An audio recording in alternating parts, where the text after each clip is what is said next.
Hey guys, my name is Malefi James, and I'm happy to tell you guys about my experience with the City of Allentown Parks and Recreation Program.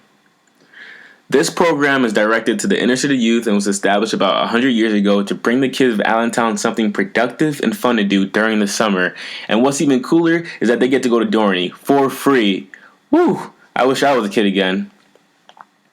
Now that we know more about the program, let's dive a little deeper into the organization. It's a nonprofit program budgeted through the City of Allentown through taxpayers' money.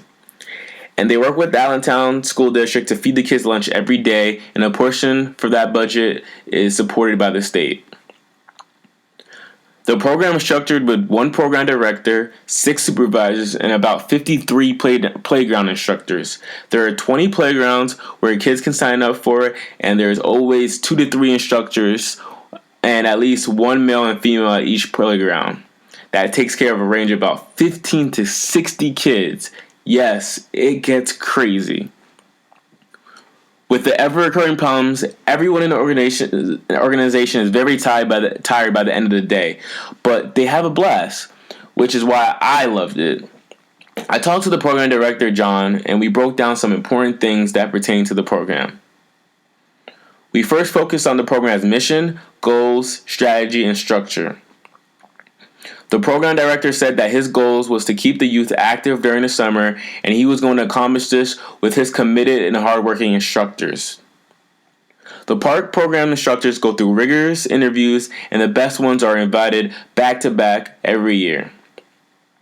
The program itself has been around for 102 years, and something that old has to be doing something right. The program formula basically takes care of about 2,000 kids and approximately 500 kids on a day-to-day basis by keeping them engaged in as many activities as possible and all the park and special events.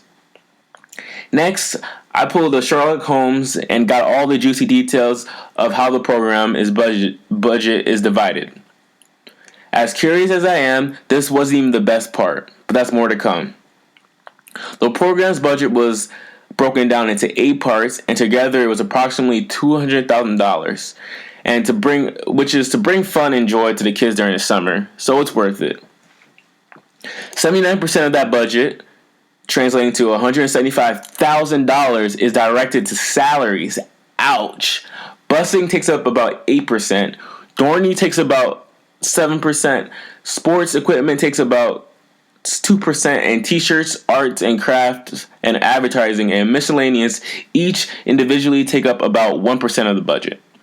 As stated earlier, it's taxpayers' money that cover this budget, and the amount of employees grow as the program gains more kids.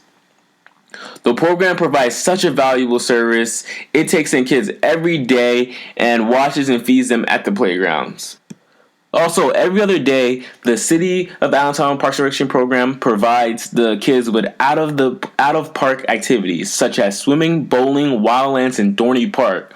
Then to top off all the fun, the program holds an annual Romper Day that presents a fun little dance competition, sports competition, and other things that get done in front of all the kids' parents in a big and huge stadium. And the most wonderful part about all this, it's all done for the kids for free, from day one to the last day, all free.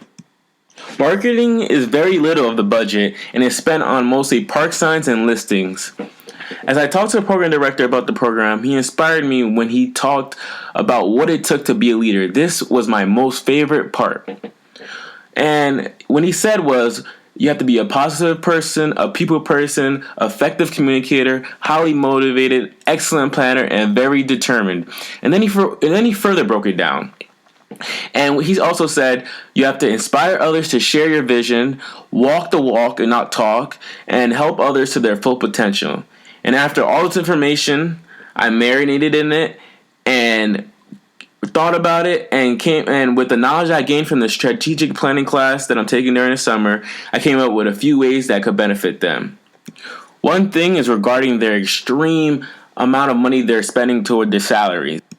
So what they could do, instead of giving the counselors a dollar increase every year, they can instead give the counselors a 50 cents increase every year, and then maybe the third year raise it to the maximum wage cap. And this will build more loyalty during the first 2 years, and then the third year you will see the counselors come back with expertise and way more value. And this will also benefit the program because they will save more money instead of always having to raise more funds to alleviate to direct toward the wage increase for the returning counselors. The next recommendation I came up with for the Parks and Recreation program, it was when I was looking at their sports equipment, t-shirt, and arts and crafts budget, and I feel like it's not that much, but I feel like they can still cut it down by reaching out to sponsors. So for sports equipment, they can reach out for some sponsors to donate some stuff to the inner city kids. It's a social cause. You guys create a lot of value for the community, and I think a lot of companies will love to be involved with that social cause.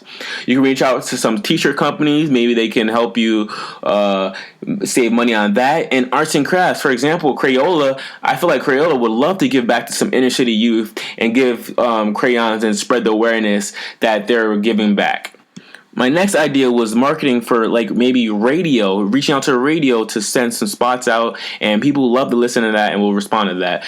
And then my last part is basically a big overhaul with your paperwork. I heard there was a lot of problems with their paperwork, and I feel like if they use the internet access and create an internet database, it will make it way easier to compile and make sure things aren't lost and more organized.